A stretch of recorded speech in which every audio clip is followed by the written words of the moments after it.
मोहतरम नाजरीन, अस्सलाम वालेकुम वरहमतुल्लाहि वबरकातुहू। बहुत ही तेज़ी के साथ मुख्तसर से अंदाज में एक खबर, एक अपडेट लेकर आपकी खिदमत में हाजिर हूँ, जो उत्तर प्रदेश के बहराइच से निकल करके सामने आ रही है। आपने देखा, उत्तर प्रदेश के बहराइच में एक हिंसा हुई, जिस हिंसा में एक दंगा हुआ। उस दंगे में सैकड़ों लोग घरों से बेघर हो गए। एक नौजवान की वहाँ पर मौत भी हुई, लाखों का नुकसान हुआ वहाँ पर, और जाने कितनी दुकानें जला दी गई। इस कदर उत्पात मचाया गया वहाँ पर। सैकड़ों लोग घरों से बेघर हो गए, बच्चे बूढ़े सारे अपने घरों से बेघर, इधर उधर यहाँ वहाँ, कुछ थाने में पड़े हुए दिखाई दिए। एक क़यामत जैसी आई हुई है वहाँ पर। आपने देखा, आप देख रहे हैं 2-3 दिन से ये हो रहा है वहाँ पर।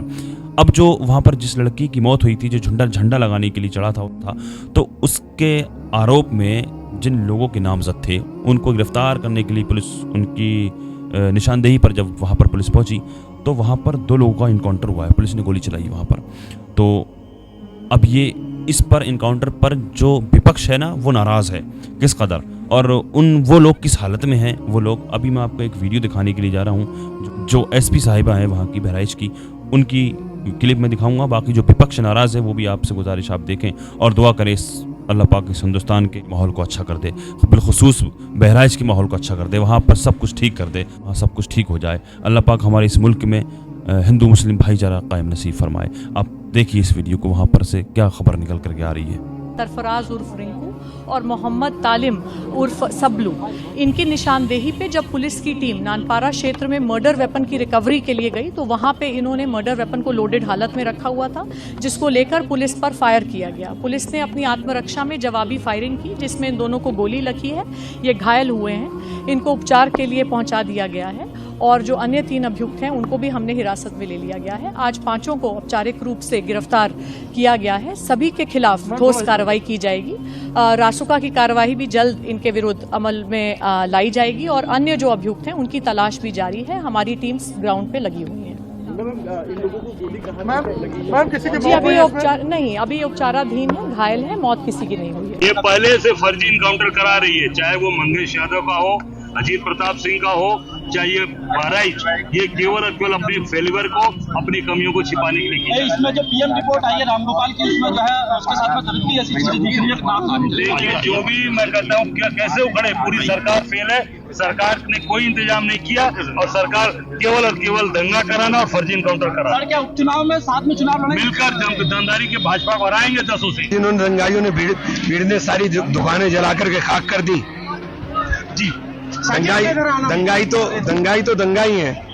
दंगाई को आप किसी धर्म के साथ क्यों जोड़ते हो? जी सही बात। जिन्होंने दुकानें जला करके खाक कर दी, पूरी मार्केट जला दी, और घरों में घुस करके औरतों के साथ बदतमीजी की, उनका भी इलाज करना चाहिए। जी, बहराइच में जो हिंसा, आगजनी और लूटपाट की घटनाएं हुई हैं, उसके लिए पुलिस प्रशासन और सरकार का पूरा फेल्योर था, और उसके बाद कई घंटे तक बहराइच में आगजनी होती रही। वहां पुलिस नहीं पहुंची, प्रशासन नहीं पहुंचा, और वहां दंगा भड़क गया, कस करके वहां पर आग लगी। और उसके बाद अब पुलिस ने कहा है कि 2 काउंटर किए हैं। तो दोषी इसमें पूर्ण रूप से वहां की पुलिस प्रशासन है, जिसे मालूम था कि नवरात्रि के बाद मूर्ति को विसर्जन करने के लोग जाएंगे, लेकिन वहां पर पुलिस की व्यवस्था नहीं करी गई। अच्छा। और पुलिस के अभाव के कारण से ये हिंसा घटना वहां पर हुई। इसके लिए ये पूर्ण रूप से प्रदेश सरकार और वहां के प्रशासन दोषी और जिम्मेदार था।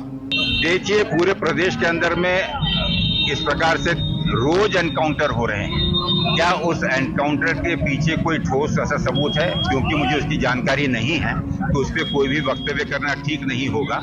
लेकिन बहराइच में जिस प्रकार से कोहराम और बहराइच जल रहा है, लोगों के घर लूटे जा रहे हैं, माताएं बहनें असुरक्षित महसूस कर रही हैं, प्रशासन की ये नैतिक जिम्मेदारी है कि वहां पर अपराधियों पर सख्त से सख्त कार्रवाई करें और वहां पर शांति स्थापित करें। देखिए, सबसे पहली बड़ी विफलता तो ये थी कि सरकार की विफलता है, प्रशासन की विफलता है कि जानकारी होते हुए भी इतने बड़े आयोजन में सरकार ने सुरक्षा के कोई इंतजाम नहीं किए। तो अगर ये घटना बचाई जा सकती थी, रोकी जा सकती थी, अगर सरकार और प्रशासन इस पर पूरी अहमियत देते से, और अगर नहीं किया है तो ये सरकार की विफलता। अब आगे इसको और बढ़ावा न दे, वहाँ की लॉ एंड ऑर्डर बनी रहे।